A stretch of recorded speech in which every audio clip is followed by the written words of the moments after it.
Siendo sobre esta problemática. Bueno, que es un problema, ciertamente. Ahora, ocurren hechos muy positivos que van a tener efecto en ese terreno, como por ejemplo la captura del asesino de Adriana Urquiola. Aquí ha habido gran expectativa de la opinión pública, canales de televisión, medios de comunicación diversos que tenían mucho interés en el tema de la evasión de este individuo, que era como un monumento a la impunidad. Ahora, este individuo, el asesino de Adriana Urquiola, uno de los asesinos de la Guarimba, ya está tras las rejas y está siendo sometido a la justicia. Eso es muy importante, y es muy importante que además de la campaña por la impunidad que se percibía por su evasión de la justicia, ahora mantengamos el mismo interés en el juicio que está en desarrollo, que va a desarrollarse, para que la sociedad vea que se aplica la justicia y además aquellos que estén tentados a transitar el mismo camino de la violencia, del asesinato, pues sepan que la mano de la justicia puede que tarde, pero las haya de llegarles. Yo creo que son casos ejemplarizantes. En España, por ejemplo, en el campo tributario, yo recuerdo que en algún momento metieron presa a Lola Flores. Y ese tipo digamos, de casos de mucha resonancia mediática, pues tienen un efecto en la sociedad. En la medida en que nosotros podamos también poner atención en los casos que se resuelven, en los casos que además se aplica justicia con todo el peso de la ley, pues aquel que esté mirando y crea que entre sus opciones está tomar la violencia por un plan político, por la satisfacción de un capricho, pues que sepa que le va a caer encima todo el peso de la ley. Ahora, de acuerdo a tu evaluación, ¿se han hecho o ha sido lo suficientemente efectivos los planes que ha desarrollado el gobierno nacional, incluso en el área metropolitana de Caracas, en materia de seguridad? Mira, depende. Hay áreas, zonas de la ciudad que tú puedes mostrar como que han ganado, digamos, con el mecanismo de los cuadrantes, el Plan Patria Segura. Yo, por ejemplo, vengo de la experiencia de la Torre Confinanza. Allí nosotros logramos desocupar 100% la Torre Confinanza, desocupamos también 100% el refugio del Sambil La Candelaria y colocamos allí, en el transcurso de esta operación, un punto de Patria Segura. Al momento de colocarlo hubo aplausos incluso de los habitantes de la torre.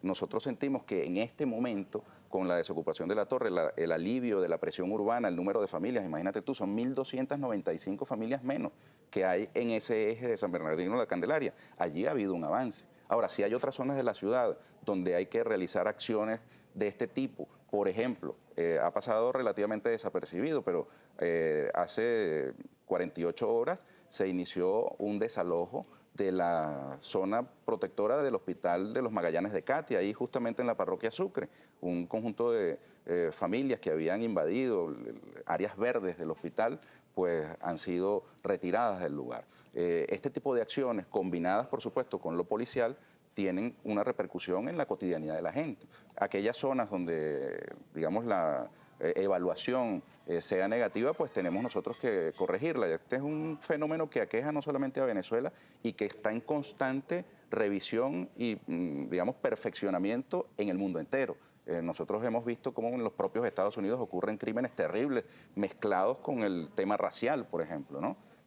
Aquí, gracias a Dios, no tenemos ese problema, pero en el mundo entero... Pero no obstante, y que hay Venezuela que no escapa. reconocer que hay una violencia cada vez más dura, ¿no? Por parte de... Por eso te digo, tú dices cada vez más dura, pero si lo territorializas podemos también nosotros ver con mayor precisión cuál es la realidad de cada lugar. Por eso es muy importante lo que estamos haciendo, que esta campaña no sea solamente la búsqueda del voto, sino que también sea escuchar a la gente, porque la situación varía de lugar a lugar por condiciones como las que te he descrito. De pronto el retiro de un grupo de familias de un lugar que alivia la presión urbana sobre una zona determinada de la ciudad te conduce a que haya un mejor clima de seguridad, precisamente porque hay menor hacinamiento urbano, pero hay otras donde ese hacinamiento puede estar más acentuado. Allí debemos nosotros entonces capilarizar las políticas de seguridad, no mirarlas desde arriba y que sean, digamos, tabla rasa para todo el mundo. Tienen las acciones de política pública y incluso la legislación debe tomar en cuenta las particularidades de cada lugar.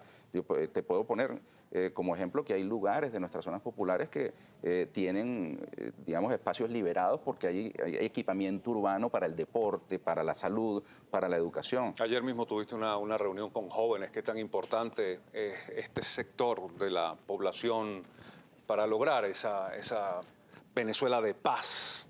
Mira, yo salí digamos, con el espíritu joven recargado de ese encuentro que tuvimos en el Liceo Miguel Antonio Caro. Y es que allí está una juventud, Juan Eleazar, que no se puede echar en los brazos de la desesperanza. Y hay infinidad de esperanzas y sueños. Cuando hablamos de sueños y esperanzas y se los, digamos, escuchamos a los jóvenes, tú tienes que tener conciencia de que se trata de algo sagrado. Porque quizás las esperanzas tuyas y mías, que ya pasamos de los 40, son distintas, pero la esperanza de un chamo de 16, 17, 18, 19, 20 años son esperanzas y sueños sagrados. Y a ellos nosotros tenemos que decirles, Juan Eleazar, lo que es la realidad. Cualquier dificultad que confronte este país es circunstancial. Nosotros hemos superado situaciones difíciles en el campo de la economía, de la, digamos, de la estabilidad social incluso. Nosotros pasamos el 27 de febrero, aquí nada más y nada menos. Hemos derrotado la guarimba, por ejemplo, un episodio triste. Hoy se está viendo con la justicia al crimen de Adriana Urquiola un paso más en la superación de ese fenómeno de la guarimba, porque hay que recordar que Adriana es una de las víctimas, de las 43 víctimas de la guarimba. A esos chamos nosotros tenemos que decirles la verdad. Hay unos sectores que se empeñan en sembrarles la desesperanza, en decirles que aquí no hay ningún tipo de opción en este país y que este país se lo llevó el demonio.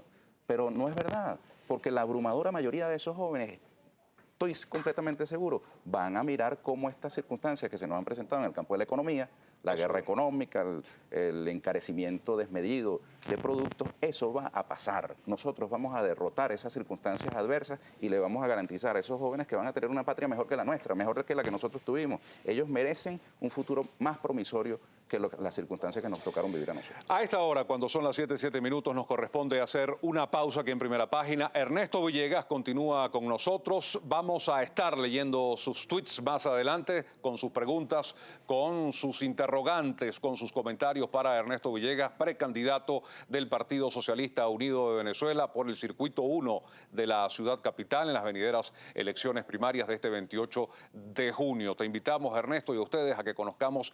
También tienes que ocuparte de eso y hay que estar muy pendientes del tránsito en la ciudad capital para que no sea ese caos de desesperanza, para emplear una palabra que tú has venido utilizando el día de hoy.